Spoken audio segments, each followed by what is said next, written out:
Sitting down with Joseph Potter, owner of Vintage Underground Auto Restorations in Eugene, Oregon.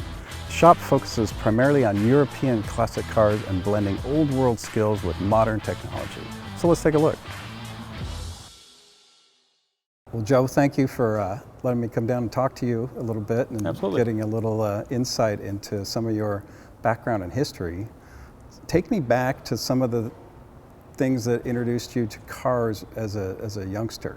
Well, just my dad. I think it's true of a lot of people that get down this path, is that it was my father who was, from as early as I can remember, was into the classic era.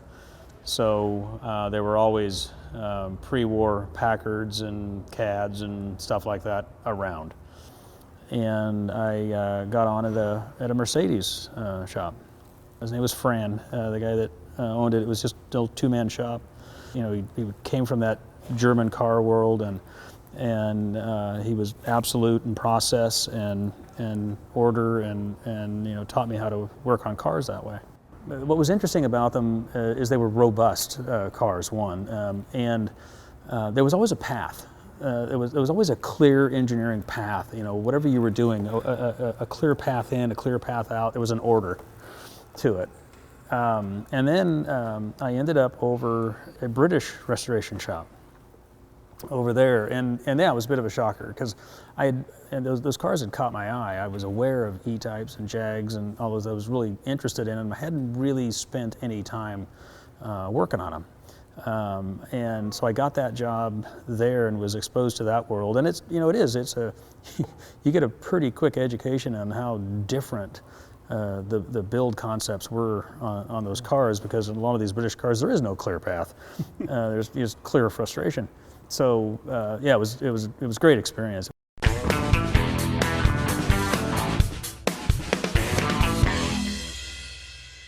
Did you see somebody else doing it and say that's what or did you just accumulate all the little pieces of things that worked along the way? I kind of educated myself on business, and I figured out pretty quickly that what shops were doing wrong that are doing this was just business. There's been a tradition in this industry as well where get the car inside, just get it in the door and it'll work out later.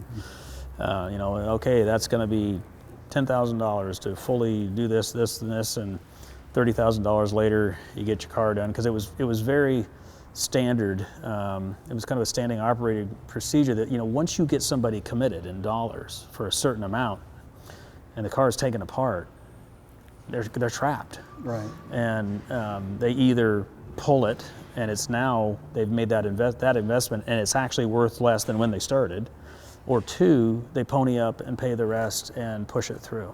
I don't know that it evolved out of shop owners, you know, overtly trying to be dishonest or whatever. They wanted the work, and they wanted the car in their shop. Yeah, maybe they weren't as organized.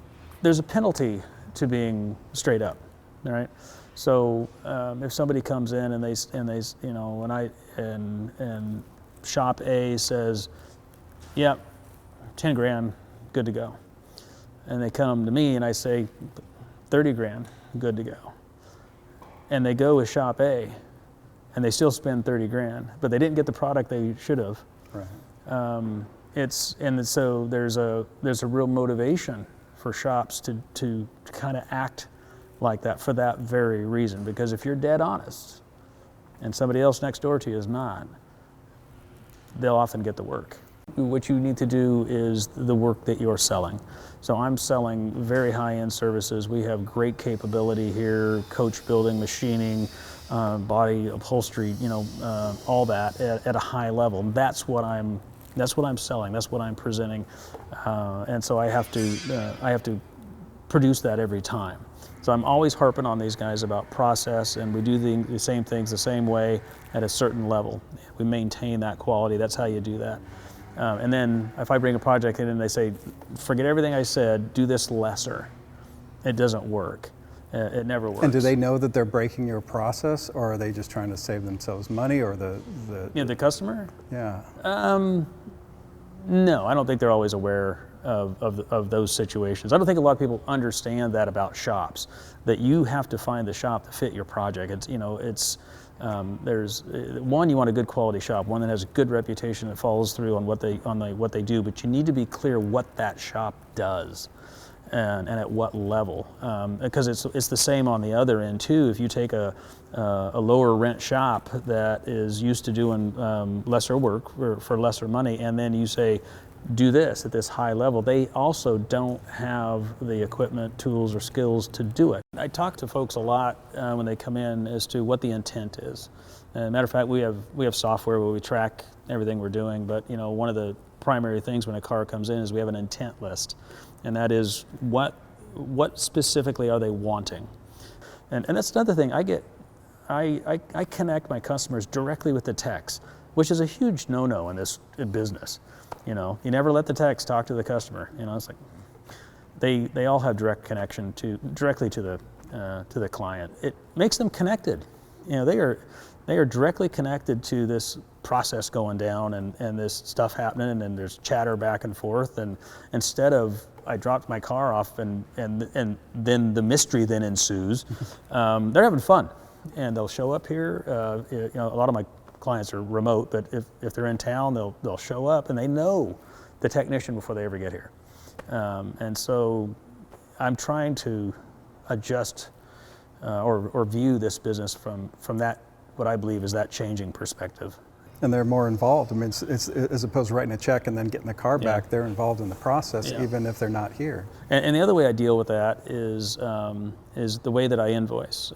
So I take no money down, and I invoice once a month. So every month, the first of the month, we start, if we're working on the same car, we start a new ticket, new tasks, and it starts again. And that one is completely closed out. All the write-ups are done. It goes out to the customer with all those tasks, and that cycle continues. So the best case is that we can get 30 days ahead of you. Tell me the one car that still you think about, or that still comes to your mind, or the one that, you know, you kind of wish that maybe that I've owned, that you've owned. My favorite car that I've owned, it was one that I didn't actually build. It wasn't that, you know, it was a Ferrari, and it was a 365 GT, the 2+2. And it was the same body, the predecessor to the 400i, which was just, it was like the nothing Ferrari for the longest. They're actually gaining an audience now, but this was a 365. So it had the V12. It was still carbureted, so it had the 6 double throat side draft Webers. It was a 5-speed. It wasn't an automatic, and it had that 70s square wedge. You know, that square bare-toned kind of body. I love that. A lot of people hate that era. I kind of like those cars. Was it the feel of driving it, or was it just looking at it in the garage? It's just the machine. Yeah, I loved driving it. It's actually a physically large car. It's in that regard, it's not a sports car. It's kind of a lazy tourer. But I put an exhaust system on it and stuff. It just had this fantastic sound, and it was just the sound and the smell of it. And yeah, it's just. You know, it wasn't a particularly valuable car, especially, you know, in the Ferrari world. They're starting to take off now. What do you see the electric classic car market? What do you think we're going to see in the next 5-10 years? You know, that is what everyone like me in my position is asking that question, and it's an interesting one. A lot of shops are just doing resto work and are pretty narrow in what they're doing. So it's kind of a scary prospect if the market shifts to that and you're not in it. Right now, from my perspective, the equipment or the kits, if you will, are not at the level that it makes it financially viable to do. You will never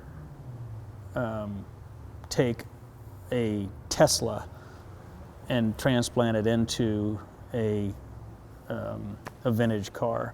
I mean, it would be hundreds of thousands of dollars. And so the complexity gets in the way, and the cost gets in the way. So right now, if somebody came in to me and said, make my Austin Healey electric, it'd be $100,000, probably pretty easy. And right now, that's the limiting factor. So I guess if the demand keeps coming up, and Well, I'm starting to see packages, right? So somebody has made a package in the shape of a V8 that's batteries and motors, and it actually drops in where a small block would on a Camaro. And I'm starting to see, I think I follow this stuff because it's interesting.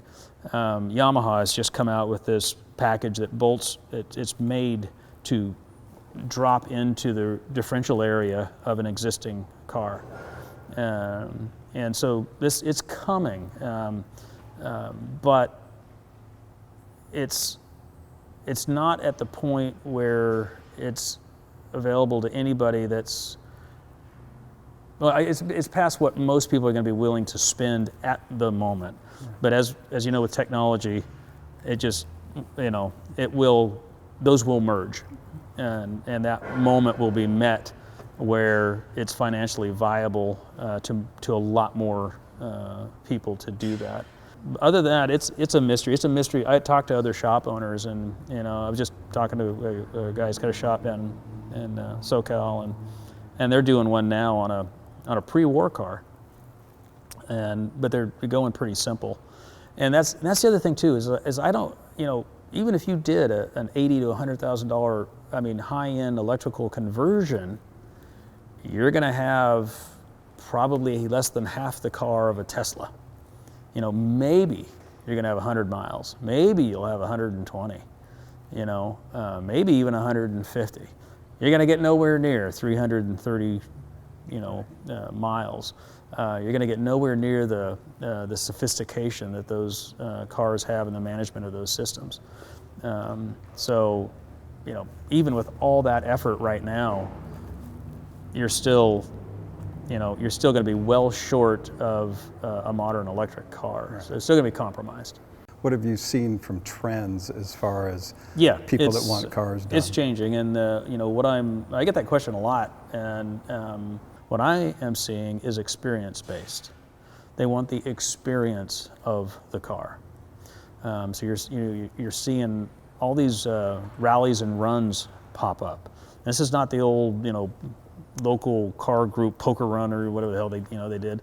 These are organized rallies where these guys are out hammering these cars for 4 or 5 days on end, staying in the same hotels at night and having a good time, and just hammering these cars, having fun, and actually experiencing that car hot and pissed off and at full tilt, having a good time with it.